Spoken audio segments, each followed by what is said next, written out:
आज उनकी डेथ हुई है और उनकी बेटी नताशा ने ये खबर जो है वो ट्विटर पे और व्हाट्सएप के जरिए लोगों तक पहुंचाई।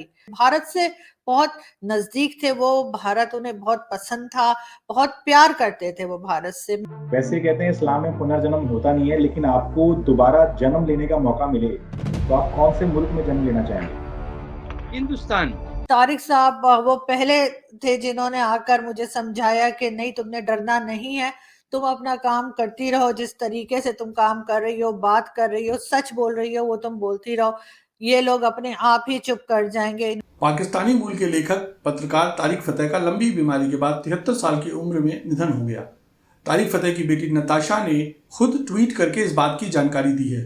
नताशा ने ट्वीट किया कि lion of Punjab, son of Hindustan, न्याय के लिए लड़ने वाले, कनाडा से प्यार करने वाले, दबे कुचले लोगों की आवाज तारिक फतेह ने अपना बेटन आगे बढ़ा दिया है, लेकिन उनकी क्रांति जिंदा रहेगी। क्या आप उस क्रांति से जुड़ेंगे?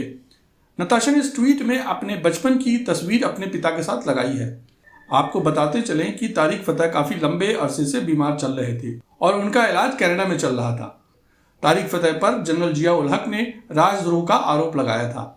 तारिक फतेह इस्लामिक कट्टरपंथ के विरोध में खुलकर बोलते थे और इस्लाम में उदारवाद की खुलकर पैरवी भी किया करते थे, जिसकी वजह से कई बार उनको कट्टरपंथियों का निशाना भी बनना पड़ता था, लेकिन वे इन सब की परवाह किए बगैर हमेशा ही अपने विचारों पर अडिग रहे। तारिक फतेह ने कभी भी अपने विचारों से समझौता नहीं किया।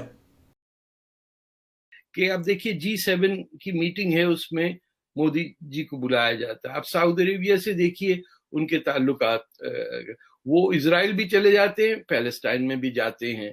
उनके यहाँ इन्वेस्टमेंट इतनी हो रही है कि India is the main challenge to China.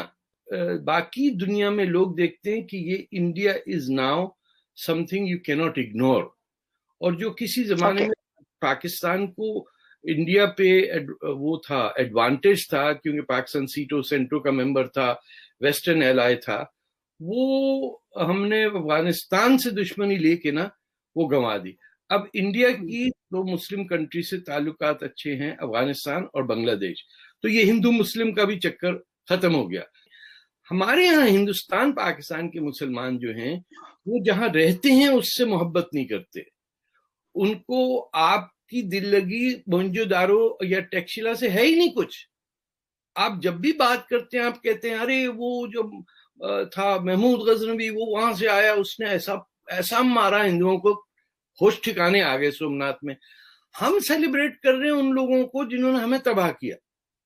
आप तुर्की में चले जाएं, कोई नॉन टर्किश को इसलिए कहता है कि वो मुसलमान नहीं है, जिसकी जो सिविलाइजेशन है वो अडॉप्ट करता है। हमारे यहाँ एक जो बहुत बड़ी मिस्टेक हुई शाह वलीउल्लाह के जमाने से कि we sort of asked the Afghans repeatedly to invade India. Tipu Sultan ने किया, शाह वलीउल्लाह वहां चले गए काबुल, उन्होंने कहा इन पे हम। Abdali is the only man who destroyed Lahore, burnt it, क्योंकि हिंदुओं को साफ करने के लिए। आप आज के लाहौरियों को देखिए, वो अब अपने मिसाइल का नाम उन्होंने अब्दाली रखा हुआ। तो हिंदुत्व जो है या हिंदू धर्म, एक तो हिंदू मजहब कोई है ही नहीं। आपका को 10,000 तो ऑप्शंस हैं कि आप किसमें बिलीव करें, किसमें ना बिलीव करें। कोई हिंदू बच्चा या मेरे साथी जो जिन दोस्त हैं, कोई हिंदू स्कूल में नहीं गया, ना वहां कोई मदरसा होता उनका, घर में बुत होता है, घर माँ बाप से सीखते हैं। इट बिकम्स, ना उनकी 5 वक्त की नमाज है, ना उन पे कोई कंपल्शन है, ना कोई संडे चर्च है। They will take anybody. Zoroastrian आए वो भी सेटल हो जाता है, मुसलमान आए वो भी सेटल हो जाता है हिंदुस्तान में। जो वाहिद दुनिया में जगह है जो यहूदियों को नहीं मारा वो भी इंडिया में है। तो जो हिंदू या सनातन धर्म जिसे कहिए, उसमें कोई कंपल्शन नहीं है। जैसे हम किसी को मुसलमान करते हैं तो कलमा पाक पढ़वाते हैं तो वो मुसलमान हो जाता है। आप हिंदुओं से पूछो आदमी हिंदू कैसे होता है, हमें पता ही नहीं कैसे होता है, वो हो जाता है। वो बस पानी पूरी खाए, बिरयानी खाए, दाल खाए, कुर्ता पजामा पहने, हिंदू कहलाता है। वो पैदा होते ही हिंदू होता है, उसको कुछ करना नहीं पड़ता। ठीक, देयर इज नथिंग। आप एक काम करें, आप 10 दिन के लिए हिंदू हो जाएं, आपको पता चलेगा कि सडनली यू आर फ्री। मैं कोई कह ही नहीं रहा आपको, अबे जुम्मे की नमाज पढ़ी थी तूने, इधर अजान हो रही है, वो कह रहा है नहीं पढ़ी, दबाओ जाओ जान से, हम पढ़ रहे हैं अपना साधु कहीं हिमालय में बैठे हुए नंगे। मैं तो क्या जो कौन सा फेस्टिवल है जो हर 12 साल बाद होता है, दरिया मिलते हैं इलाहाबाद या प्रयाग के अंदर, आई हैव बीन देयर, 10 दिन मैंने वहां भी काटे हैं बिल्कुल पानी में, किसी को किसी की पर सब अपने लगे हुए, कोई किसी पे एग्जर्ट ये नहीं करता कि तू ये ठीक नहीं कर। और मैं कोई प्रोपेगेंडा नहीं कर रहा हूं, मैं ऑनेस्टली बता रहा हूं जो मुझे शौक लगा। मैं इंडिया कई दफा गया, मेरे ख्याल 10-15 दफा जा चुका हूं। जो मुझे स्टनिंग डिफरेंस लगा कि कोई किसी को कहता नहीं है। हमारे यहाँ नाज़िमाबाद में बच्चों कहते भाई जुम्मे की बार नमाज नहीं पढ़ रहा, ये क्या कर रहा, क्रिकेट खेल रहा है इस वक्त। हम चले जाते थे मस्जिद में कि मोहल्ले वाले डांट पड़ जाएगी, अब्बा कह रहे हैं, अम्मा कह रही, सारे कह रहे। यहाँ कोई किसी को नहीं कहता, जिसकी मर्जी है वो करता है। हर एक के घर में अपनी मस्जिद है, उनकी क्या टेम्पल होता है, ना कोई प्रिस्क्रिप्शन है ना कोई किताब है तो 50,000 किताबें। और जब जलाया नालंदा यूनिवर्सिटी को बख्तियार खिलजी ने, तो उसने कहा इनके पास 3 मिलियन किताब किस लिए, एक किताब होनी चाहिए कुरान। उसको 6 महीने लगे वो लाइब्रेरी को जलते हुए, पूरी बुद्धिज्म डिस्ट्रॉय हो गया इंडिया से। वो सारे बुद्ध जो थे वो चाइना और जापान भागे। ये अब देखिए कि जापान और चाइना में बुद्धिज्म जो है वो इसलिए आया कि सारे जो स्कॉलर्स थे नालंदा के जो बिहार में है वो भागे वहां से, सबकी गर्दन उड़ा दी। That university was destroyed completely, not a single book remain.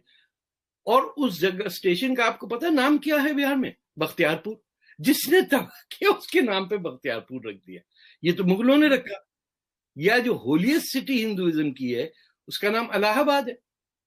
तो कुछ तो हम अपनी गिरबान में भी देखें ना कि हम माइनॉरिटी हैं, 10% आबादी है पूरे हिंदुस्तान पे राज करके बैठे हुए और काशी का टेम्पल है वो तोड़ा हुआ है, आगे हिंदू टेम्पल है, पीछे मस्जिद बना दी, ये बनारस में जो है।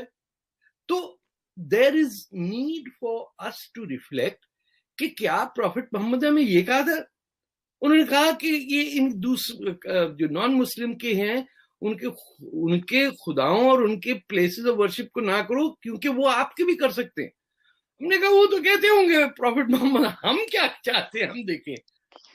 ठीक, हम पढ़ते हैं। एक बात मैं आपको बताऊं कि every invader of Muslim invader of India was illiterate.